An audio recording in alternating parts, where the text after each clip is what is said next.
I'm Mike. I'm the CEO and founder of VetTix. This is Eddie Roush. He's also a founder and chief operating officer. And Butch is also a founder and chief technical officer. Started it in 2008. One of the other founders, Chris, and I were at the Super Bowl. There was a seat next to us that was empty the whole game. We said it'd be nice if someone would have been able to donate that ticket and hand it out to one of those guys that was down in the field doing the color guard. So VetTix was founded and created.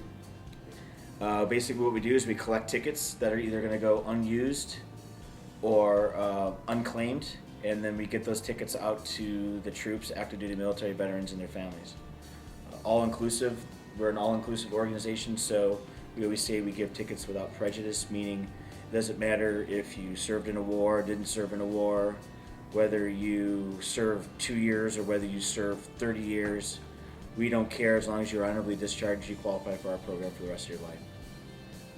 We've given away since inception, 550,000 tickets, and over $22 million is the face value of those tickets.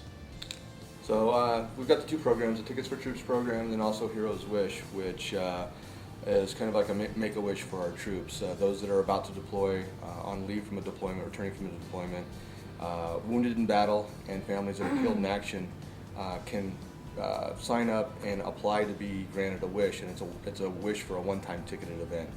Once they're approved, then we go to work on making that wish come true, either through ticket donations or raising funds to be able to purchase the tickets and make the wish come true. So those are basically the two programs. We're here to maybe get past our next hurdle, which is our growth. We seem to be we're growing at a good pace. We want to grow a little bit faster. We want to correct some things we're doing and move forward. We need the marketing. We need the different types of eyes. We need to know how to leverage what we do have here and grow and make sure other people know that we're here. So, and that's why we're here, is to find out how to do that, because we don't. We met these guys through John Schmieder, a contact of Jeff's, and actually, ironically, where I was sitting over by the other Smartboard Tuesday, where we usually film, but heard about the story and figured we'd try an experiment where we pull in a bunch of the local tech, like Valley creatives and technical people, and Bree's sitting here. We had a couple people in yesterday. We have a few more that are going to cycle through today. And the idea is that we all have these different skill sets. A lot of us have been to this thing called Startup Weekend, where we go and we try to build a new product from scratch.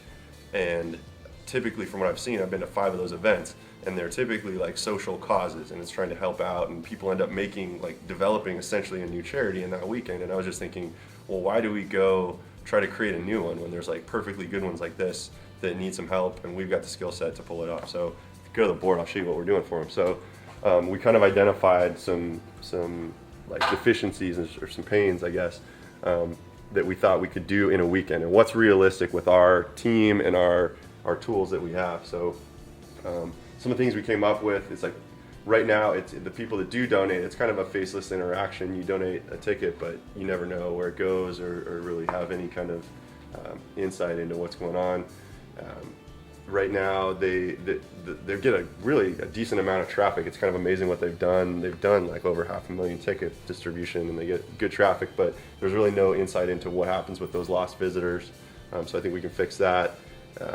They haven't had a lot of design resources. I mean, you heard him say there's 5 of them, so I think we can help them polish that up a little bit. This is an asset that they get a nonprofit chunk of AdWords each month that is going underutilized right now, so I think we can fix that. Really not much in the way of like capturing leads and then nurturing those, so we're going to try to do a little of that with Infusionsoft. And then something they recognize and they're working on right now is this idea that, like, given the way it works with like you're first in line and you have people just sitting there waiting, like jumping on tickets, it's kind of a suboptimal experience for most of the people because they get left out and they don't get the tickets. So ideas on how to fix that, and they had some good ones. We've got some interim solutions until they have their lottery in place. And so I'll just quick burn through what we're doing for them this weekend. We came up with this, I don't know if you want to like focus on here, like before there's sites like that, you can see we've developed this little thing, a little widget in their header, which should hopefully be a good lead capture for us. And it lets us segment based on the 3 groups that matter to them, which is the vets, the civilians, and then the corporate sponsors.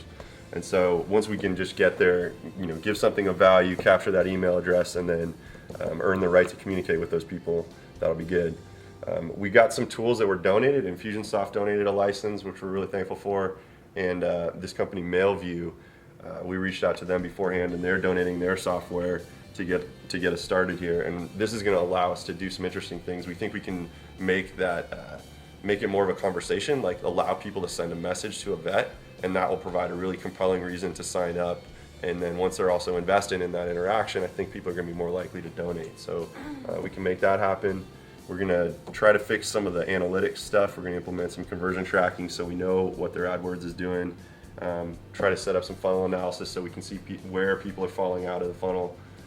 And then we're going to set up some custom variables in analytics so we'll be able to know, like right now, there's no insight into who's who on the site. You don't know who's a vet and who's a civilian and who's a corporate sponsor, so we should be able to segment people. We're going to try, I don't know if this is even possible, but I think we can get some retargeting on their Google ads, and that will help us utilize the portion that we're just leaving on the table right now each month for that stuff, and that will let us get people back to the site if we lose them. Bree is going to be working on copy for some activation campaigns. She's a copywriter, and we some of the folks who have been frustrated in the past, I think we can revive them with this idea. We came up with a pre-boarding concept as an interim solution until they have a lottery. So I think we can basically, Butch is going to make it so you can like jump to the front of the line. Almost think of it like pre-boarding on Southwest Airlines. You go, and if you've got a young child, in this case, you haven't gotten a ticket in the past, you get some special privileges to go in the front of the line. Brett Farmlow was here yesterday. He's still working a little bit today from home, but he's going to do a social media rework. Looked at their Facebook site, and he's got some ideas there on how we can better utilize the social media stuff. And then lastly, our friend Payush, who's also a fellow certified Infusionsoft consultant, he's going to be just doing a basic refer a friend campaign on the donor side. This is just stuff we figured, like given the team 48 hours, access to these tools, we thought we could pull these things off. And so this is what we're going to try to do this weekend, and hopefully we'll be able to let you know how it goes.